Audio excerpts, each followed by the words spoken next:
Elle est surtout récompensée pour avoir fait preuve d'un courage et d'une détermination inattendue depuis le 9 août et les premiers jours de la contestation où la police biélorusse a procédé à une répression brutale.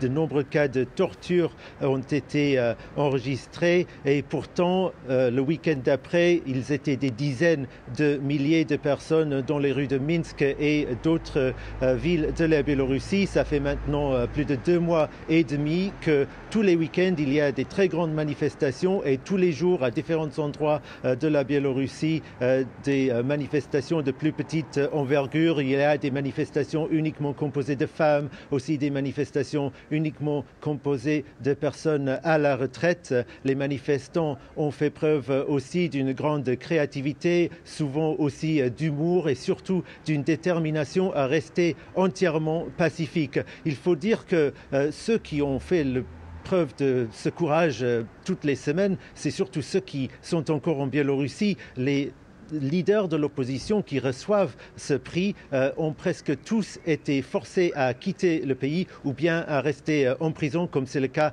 de Maria Kolesnikova. Ce qu'il faut aussi souligner, c'est que Alexandre Loukachenko, le président, lui, n'a pas vraiment bougé d'un centimètre. Il fait vaguement des promesses d'une réforme constitutionnelle, mais il est très loin de céder sur les points essentiels, les demandes de cette opposition qui est bien sûr sa démission et la tenue d'une nouvelle élection présidentielle non faussée cette fois-ci.